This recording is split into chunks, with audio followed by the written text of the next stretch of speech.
बच्चों को नहीं रोई,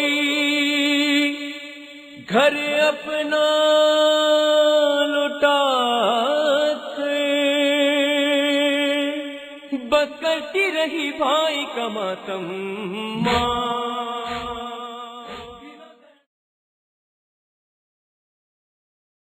قلوبنا وطبيب نفوسنا أبي القاسم محمد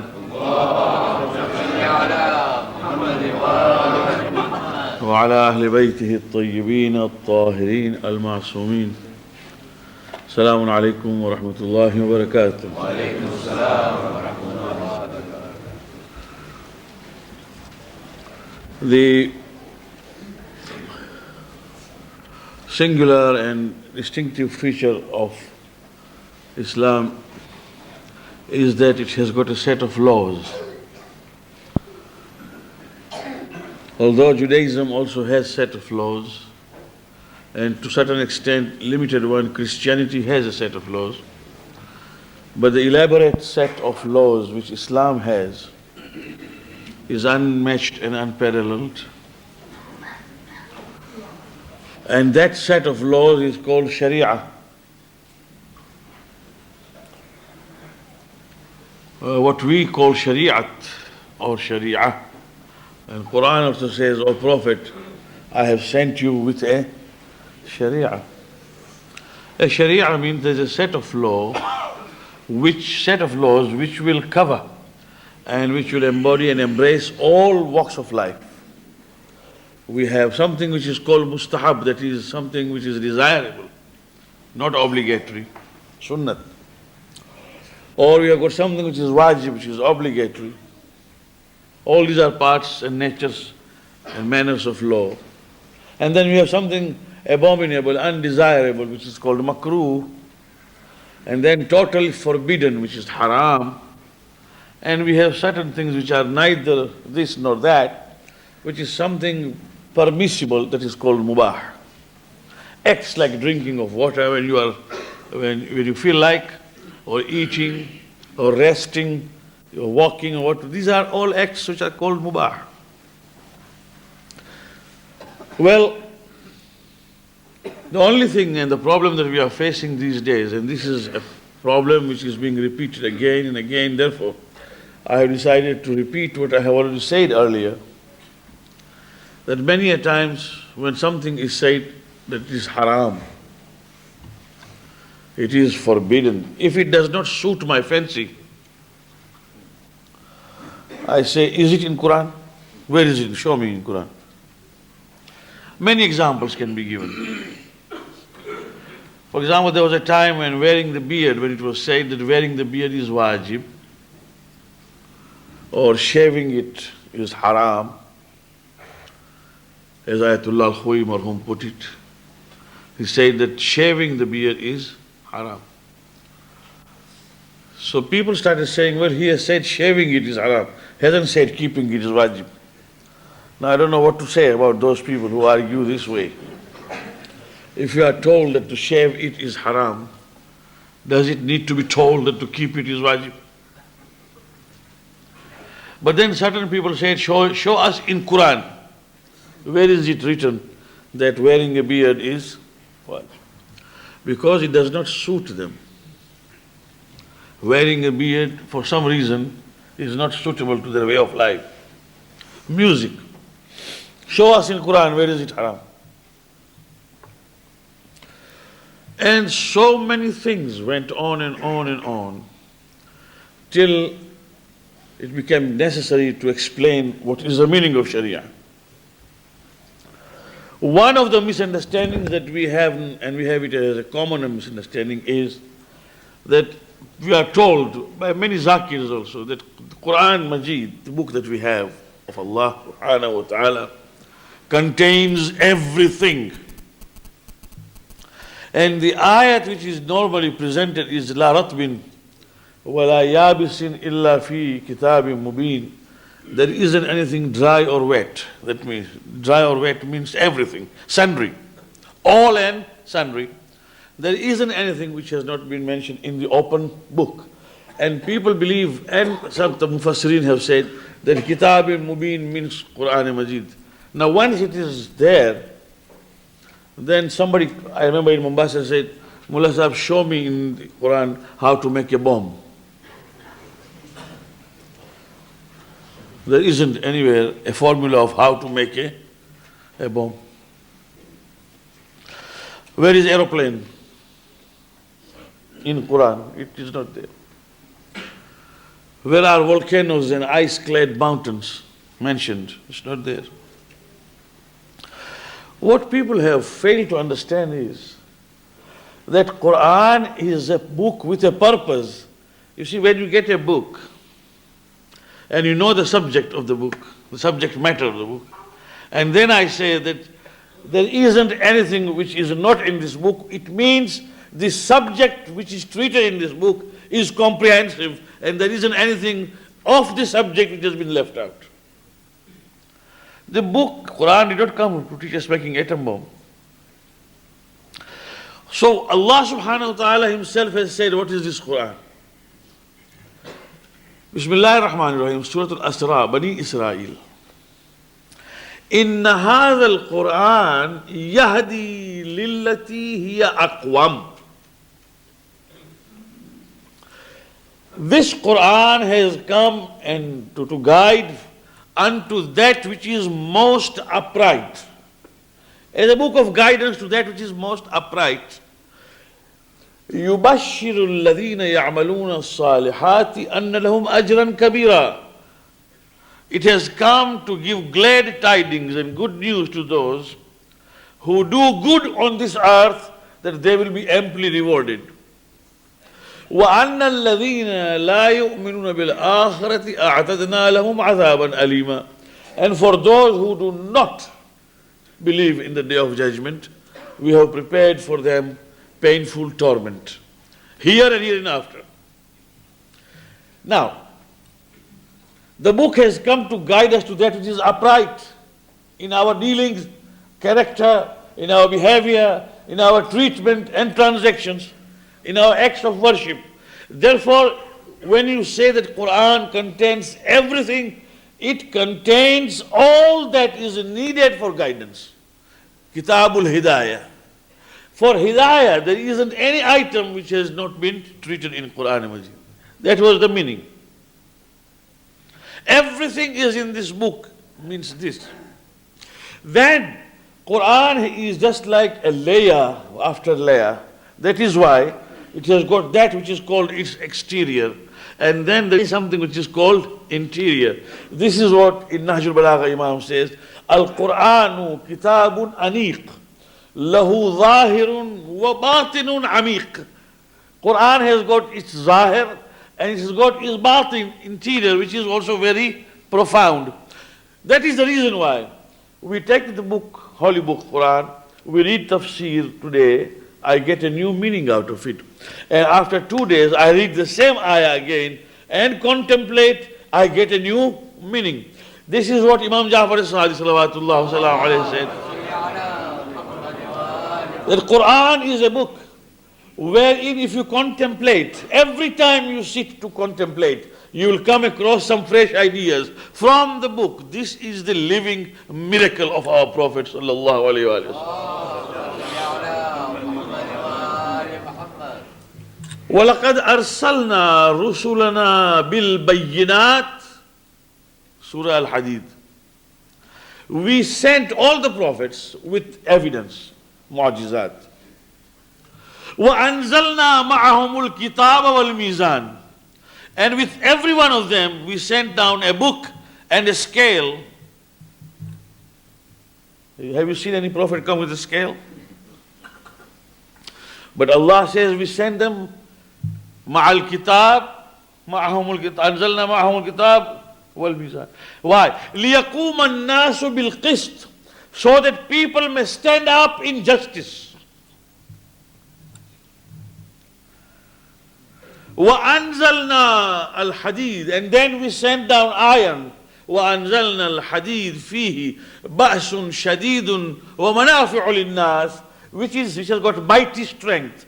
We sent down iron which has got mighty strength, and in it there are benefits for humankind. لِيَعْلَمَ اللَّهُ مَنْ يَنْصُرُ رُسُلَهُ بِالْغَيْبِ, so that Allah may know who, without having seen with his own eyes, helps the prophets. So there are three things. He sent down the book. He sent down together that mizan. And he sent down iron. Sometimes the Westerners say that Quran is inconsistent in its contents. Now what relationship does book have with mizan? And what has mizan to do with the iron? All this has come into one ayah. They don't understand. Kitab is legislative. Mizan is judicial. And iron is execution. Sharia has got to have tanfidh, it has got to be executed. So that which came as a legislative is the book. The Prophet is the mizan, according to whom that will be understood and it will be implemented. Mizan means there isn't a shred, even a thread of difference here and there. That is why mizan means isma. It must be ma'soom, otherwise the mizan will show error. And in order to execute, وَأَنزَلْنَا الْحَدِيدِ, that hadith is that it has got to be implemented. Sometimes it is implemented by force, because this is a law, it has got to be implemented. Today, because we don't have Islamic laws, we don't have Islamic Sharia, implemented anywhere, no government is there. So many laws we cannot implement, because there is no one to check. There is another country in which we are living, and it has got its own set of laws. But if it were Islamic, it would have been purely based on Sharia. Therefore, Quran and Majid came for this, that it brought in broad outlines of laws. There are nearly 500 ayats of Quran which are clear on laws. Listen to this, because these are serious subjects. Not for us to sleep, but to listen to this, because the moment you get out of this Imam Bargah outside and you are in the bazaar, a boy stands up and says, where is this in Quran? Where is that in Quran? You must be able to understand that what is expected of Quran. Quran and Majid gives 500 ayats are there open. If you look at Surah An-Nisa, or if Surah Al-Ahzab, or other surahs, you'll find clear laws. How to make a will. How much will the wife inherit? How much will father and mother inherit if the child, son or daughter dies? How much will the daughter inherit if she is the only heir? And so on. How much will the grandparents inherit? And these are laws. Laws of nikah. How many mahram and how many na-mahram? It's there. See? How to make a wasiyah? It's there. And so on you find. But it has got to be understood that when certain laws are there, in certain cases there is only a hint.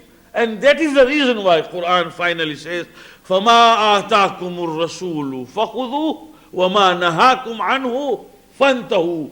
The bottom line is, all that which the Prophet gives you, take it. What he forbids, refrain from it.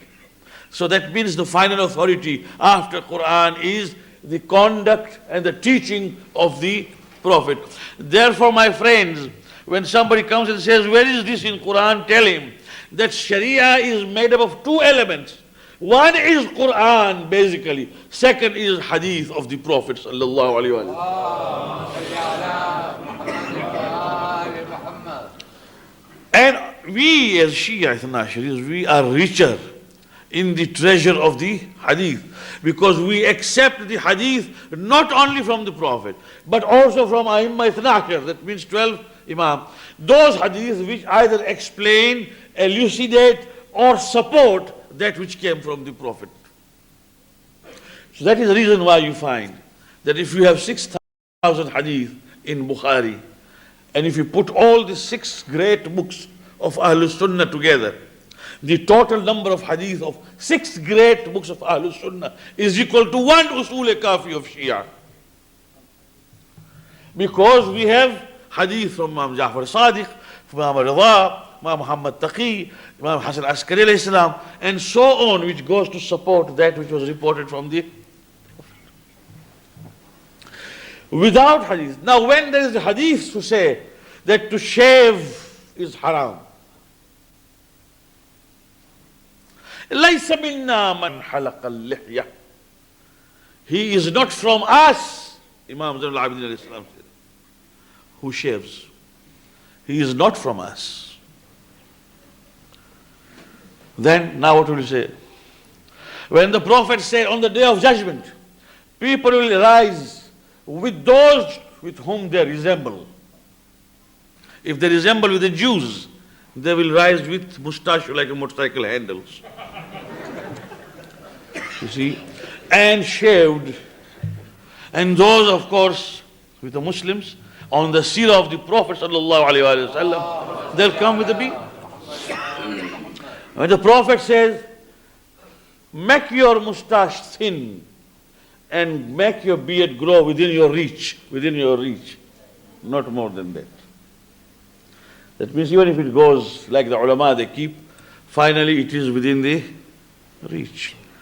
Much more than that is a sign of stupidity. Well, if we go deep into this, then the hadith tells us, the hadith supports what Quran Majid says. These two things go together. Therefore, please explain our youngsters, or those who ask, where is this in Quran? Now the simple question is, Quran says, Aqimus Salah, establish prayers. Has it said Zuhr 4 rakat?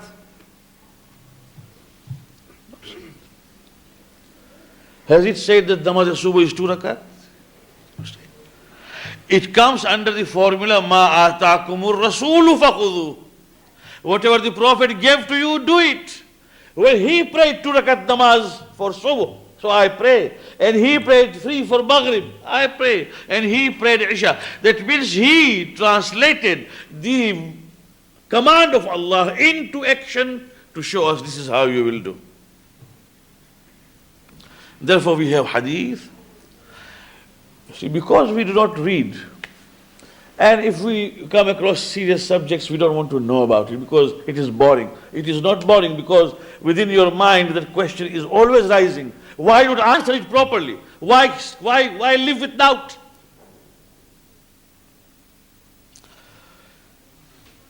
For example, there was a man called Sumra bin Jundub. This is a riwayah. There was a person who was very, very ill-behaved in a manner that nobody liked to talk to him in the time of the Prophet. He wouldn't listen to the Prophet, although he was a Muslim. He accepted Islam, but the habit is such. There are some people, in Gujarati they say, chhal suddha karvo che. You know, chhal is skin of the fruit. Sometimes the fruit is bitter inside, but when somebody is totally bitter, we say, chhal sathe karvo che. It is bitter even together with the skin. This man was chhal suddha karvo, you see. Now he owned a piece of land. Now on that piece of land there was a house, which of course was owned by somebody else. There was no access road to the farm except through the house. And this man had plantation in the farm. Now he had no access to the farm, and there was the house, and the house contained a family. Now this man would walk into the house without even knocking the door, just walk and go into his farm and work and come out. This owner of the house politely reminded him that I have ladies in the house. Whenever you want to enter, just knock and seek permission, because anyway, that is my house. Your land is behind. He wouldn't listen. Then again that man came and said, all right, sell me that land of yours so that you don't have the problem of coming. I'll buy that. He said, no, I will get through your house and it is my right. So he went to the Prophet. And the Prophet ﷺ called him and said, that piece of land is yours? He said, yes. He said, well, I request you to sell it off to this man because it is very inconvenient. And you are passing through a land which is not yours. He said, I will not do it. He said, fine, then you better buy the house so that this man can get an alternative accommodation somewhere with the money that you will give him. He said, I don't want to buy the house. Well, the Prophet said, then when you enter, seek permission and get the time.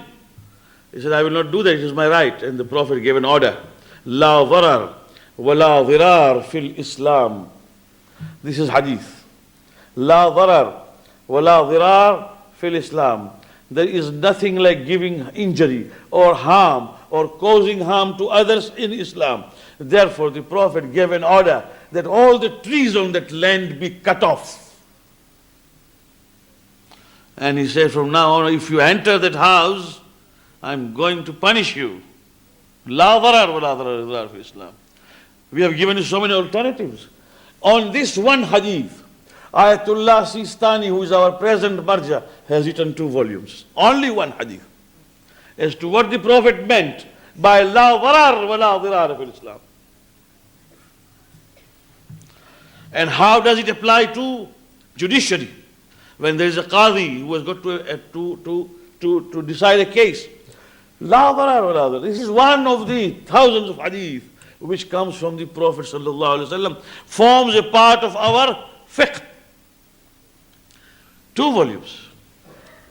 And it shows the depth to which this man has gone. This is one example. And he is not the only one. There are so many. Ayatullah al-Khuy, Ayatullah al-Hakim, and earlier, they used to go deep into hadith and then make evolution of cases whereby they would apply the law and say, this is what the Prophet meant. And this is how the law will be applied. Well, if you understand this, then you come to know what our Sharia is. It's not only how many times you will wash your right hand. There is a booklet I have issued. I wish our people read it. It is called Fiqh and Fuqaha.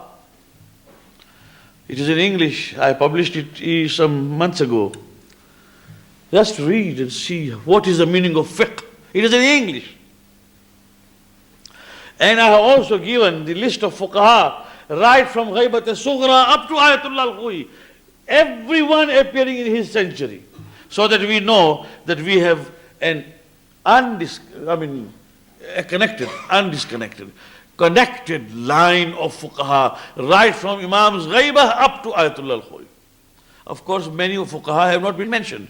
We can't mention all the fuqaha. And I have also mentioned in that book 4 faqih of India.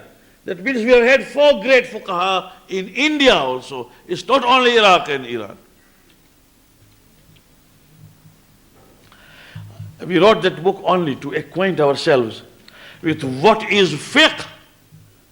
When we say this is a mujtahid a'lam, and what is the meaning of halal and haram. It is very easy to say this is not in Quran. Without even knowing what Quran is, I have told you what Quran is. And Quran directs to take it from the Prophet. After that, if something comes up which is neither in hadith nor in Quran in clear terms, like the new developments of laws in this world today.